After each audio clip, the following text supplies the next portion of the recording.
sommes en direct de l'Olympia. Du n'est-ce pas? vestibule de l'Olympia.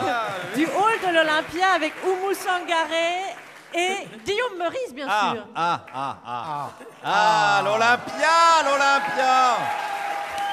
L'Olympia. C'est mythique, l'Olympia. Edith Piaf, les Rolling Stones, Laurie. Que de talents ont foulé cette scène. Chaque personne qui est venue en ce lieu s'en souvient. Chaque spectateur, chaque artiste, chaque producteur, puisqu'il a dû vendre un rein pour payer la location de la salle. L'Olympia, ce sont aussi des loges mythiques également, où plus de coke a été sniffé que dans toute l'histoire de Canal+. Et ça tombe bien, puisqu'ils ont le même propriétaire aujourd'hui, Canal et l'Olympia, c'est Bolloré. Hein, alors on dit qu'il pille l'Afrique, mais il fait beaucoup vivre la Colombie d'un autre côté. Donc je dirais que ça s'équilibre. Alors ça, c'est ma vision, évidemment, mais quelle est celle des Français? Eh bien, je suis allé les voir ce matin. Est-ce que vous êtes déjà allé à l'Olympia? Ouais. Qu'est-ce que vous avez vu là-bas? Rien. Voilà, alors, parce que oui, bah ouais, voilà. Parce qu'il y a des fois, c'est vrai, on va pas se mentir, il y a des spectacles qu'on préférait ne pas avoir vus. Et ben lui, il prend aucun risque, quand il y va, il n'y a rien. Voilà, il est peinard. Continuons quand même avec lui pour en savoir plus. Ah, vous êtes allé à l'Olympia pour rien voir? Je connaissais le barman. Ah, donc vous êtes allé à l'Olympia, mais voir le barman uniquement? Ouais. Du coup, il chantait pas? Non. Il faisait plutôt des cocktails? Exactement. Bon, on va pas aller loin avec lui. Hein. C'est vrai que j'aurais dû préciser ma question à l'Olympia pour voir un spectacle, d'accord? Et l'Olympia, je parle pas de la crêperie à Cognac. Sinon, on va vraiment pas s'en sortir. Avançons avec une dame. Est-ce qu'elle est déjà allée à l'Olympia? J'avais été voir Sylvie Vartan, mais sans mon mari, il l'aime pas, moi je l'adore. Ah, pourquoi il aime pas Sylvie Vartan? Mais je sais pas, moi j'en sais rien, il est comme ça, il est bizarre, il est vieux maintenant. Ah, Alex, c'est pour vous ça. La chance. J'ai trouvé la femme de votre vie, c'est cadeau. Je vous souhaite un beau mariage ainsi qu'un beau voyage de noces dans les années 50.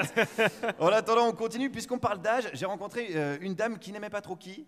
Les jeunes qui se tortillent. Qu'est-ce Non, qu'ils ont, les parce jeunes que qui se c'est toujours tortillent? C'est toujours pareil. Et ils font toujours les mêmes mouvements. Ah ouais? Oui, ben oui. Ça vous plaît pas trop? Mais parce que c'est tout sur la même musique. Bah, il y a quand même plusieurs styles de musique. Il y a quand même du rap, du Oui, rock, du ben, jazz. Ben, le rap, c'est comme ça. Hein. Tout comme ça, ils dansent tout pareil. Ça, c'est pas difficile de se tortiller. Bah voilà, les jeunes se tortillent. Alors excusez-moi, mais du temps du twist, c'était quand même autre chose, mon bon monsieur. Alors, ce qui est pas mal quand on parle de l'Olympia, c'est qu'il y a des gens voilà, qui ont une histoire avec ce lieu. On peut remonter encore plus dans le temps. Par exemple, ce monsieur, il est déjà allé à l'Olympia, oui, oui. J'ai même vu quelqu'un d'étonnant, c'est le prince Yusupov, celui qui a assassiné en 17 Raspoutine. Et Qu'est-ce je qu'il l'ai faisait à vu. l'Olympia? Ah bah, il était spectateur, quoi. Et c'était à quel concert ça alors? Mais c'est pas le concert qui m'a titillé, c'est le fait que j'avais en face de moi l'assassin de Raspoutine. J'ai bien compris, mais c'est la fête de la musique, hein, pas la fête des assassins. Sinon, bah oui, sinon on aurait invité André Rieu directement, hein, qui arrive très bien à jouer du violon en assassinant Mozart. Ceci dit, attendez, j'exagère. Ah, il y a des fans d'André Rieu. J'exagère, il y a un lien entre Raspoutine et la musique, c'est évidemment Bonnet M, hein, que Djoubaka aime beaucoup. Pas tant le groupe de musique que la taille de soutien-gorge. Mais est-ce qu'on peut quand même enfin parler de vraie musique et d'Olympia? Eh bien la réponse est oui. Qu'est-ce qu'il a vu ce monsieur? Henri Dess avec mes filles qui avaient 5-6 ans. Et Ah, il y a Henri Dess à l'Olympia. Ah oui. Henri Dess, c'était le côté gentil gauche par rapport à Chantal Goya, quoi. Voilà, c'était un autre registre. Henri Ça veut dire qu'Henri Dess est de gauche?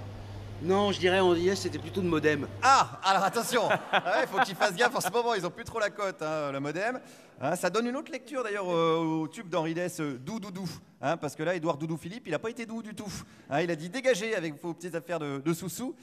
Et puisqu'on parle sous-sous, est-ce qu'il y a une place pour l'argent dans ce milieu? Est-ce qu'une place de spectacle, finalement, c'est pas trop cher? Oh, on est toujours en train de chipoter pour les prix. Hein. Ah ouais, vous pensez? Ah bah oui. Est-ce qu'un artiste peut se dire populaire s'il met par exemple une place de spectacle à 50 ou 60 euros? Bah, 50-60 euros, c'est pas... Ouais, c'est raisonnable. Mais 60 euros pour une place de spectacle, par exemple, c'est raisonnable? Moi, je trouve, au jour d'aujourd'hui, je trouve que c'est honnête. Maintenant, C'est-à-dire si on veut y aller en famille à 4, ça fait 240 euros. C'est pour ça qu'il ne faut pas faire d'enfants, en fin de compte. Ah ouais. Ou alors, bah oui, c'est une solution, c'est un homme pragmatique. Ou alors, faut les prostituer pour aller voir des artistes qui vous diront que la misère, c'est mal. Parce que même pour aller voir les frères Dardenne au Cinoche, c'est quand même 12 balles. Pourquoi un pauvre devrait payer 12 balles pour aller voir la même chose que quand il sort dans la rue? Ça reste un mystère. Mais il y a encore pire que ça, il y a des millionnaires chanteurs. Vous savez, les vieilles canailles, c'est 250 € alors. 250 euros les vieilles canailles? Ah oui, c'est ce que des amis ont payé. 500 € pour eux deux. Ah ouais, quand même. Oui. Bah, ils portent bien leur nom, du coup, les vieilles canailles. Oui. Bah ouais, dis donc, on pourrait même les appeler les vieux filous, hein, dis donc. Johnny, Eddie Mitchell, Jacques Dutronc, hein, disque de platine, couille en or, mais hanche en plastique. C'est l'opposé de ce que...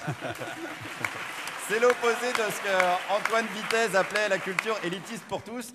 Alors, de ce vestibule de l'Olympia, j'ai une pensée pour une salle dans laquelle j'ai débuté il y a quelques années. Ça s'appelle le Café Théâtre Populaire et c'est encore un des lieux à Paris qui est vraiment, vraiment populaire. Merci Guillaume Meurice.